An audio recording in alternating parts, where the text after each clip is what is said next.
how to set up your MacBook Air for the first time.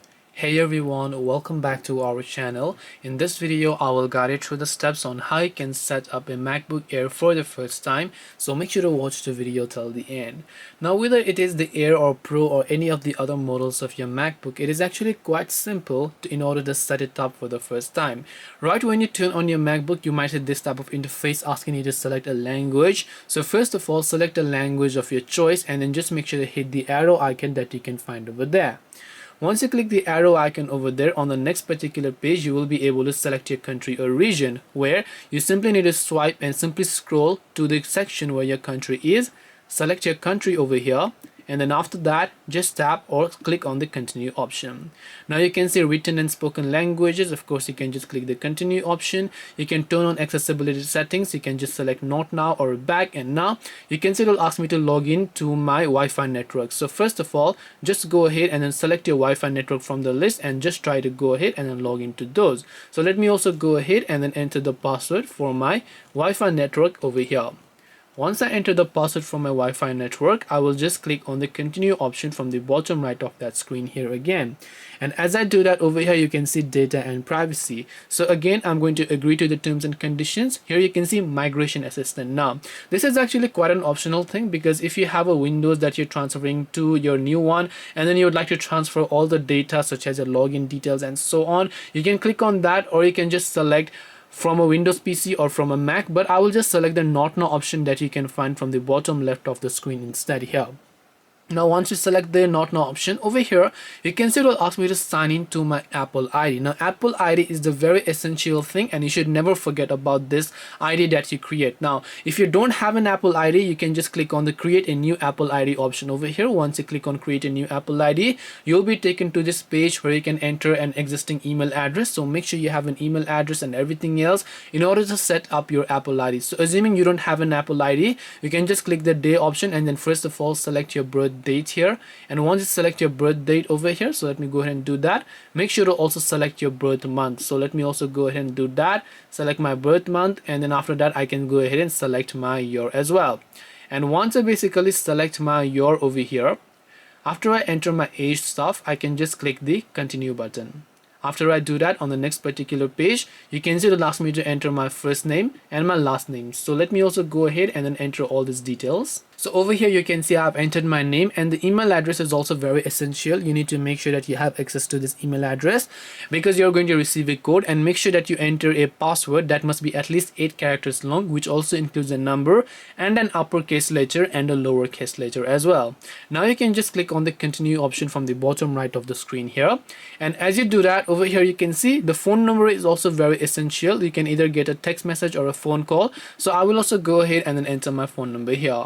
And once I enter my phone number over here, what I need to do is just click on the continue option from the bottom right of the screen. You're going to receive a message code sent to your phone number over here, so make sure that you have access to this phone number as well. Now in my case, I already received the code, so after entering the code, you can see it will ask you to agree to the terms and conditions. So make sure to click on the agree button over here and then just select agree to the terms and conditions. After I do that, you can see it is going to create my Apple ID as well, and then it is going to give the finishing touches over here. Now after your Apple ID is done creating, you can see it will ask you to create a computer account, which means this is the password that you're going to be using whenever you're trying to logging into your MacBook. Now you also have to remember this account name, because if you can't remember this account name, this is going to be the name of your home folder, and then you can just go ahead and then create a password over here as well. So let me go ahead and then do that here as well. Once I've done this, you can see allow my Apple ID to reset this password. So if you want this password to be resetted, you can use your Apple ID to reset it, and then you want to make sure to just click the continue option from the bottom right of the screen here.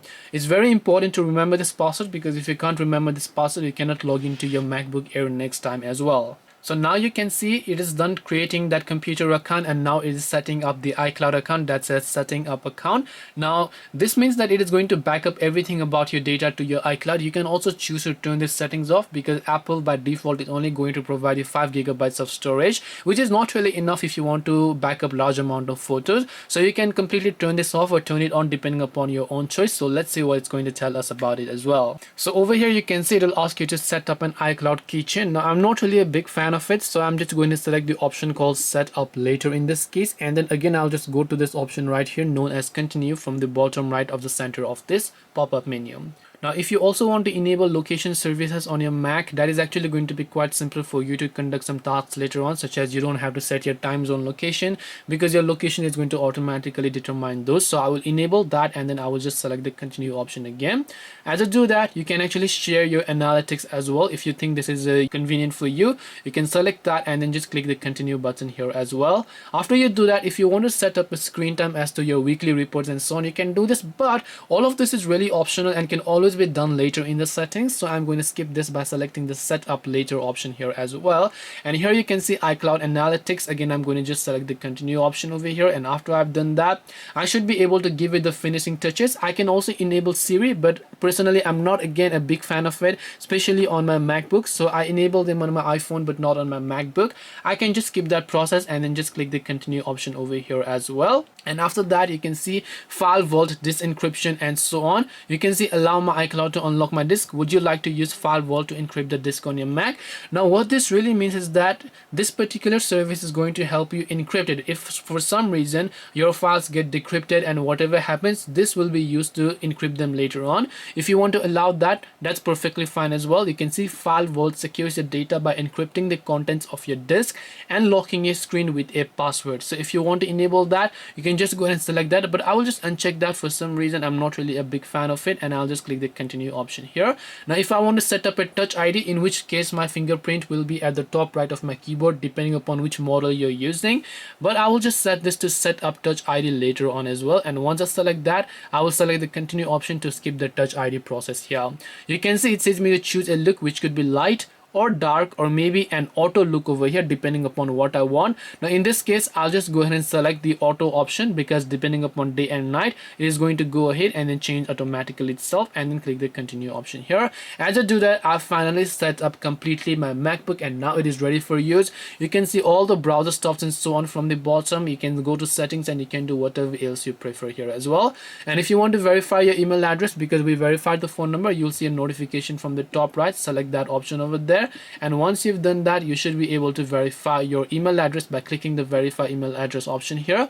This is also necessary because later on you might want to go ahead and get all the emails. It will send a verification code to that email, so just wait until you receive the verification code, and after you do that, make sure to go ahead and then enter the code over here. So I will also go ahead and do that. And once done, your Apple ID is also completely verified. Everything is completely functional. Always make sure to always back up your Apple ID details because you will not be able to use a MacBook without Apple ID. And also make sure to remember the password that we set up during this setup process as well. So hope this video helped you guys. If you have got any more questions, then feel free to also leave them down in the comment section below. Thank you very much for watching till the end of this tutorial, and see you soon in the next video.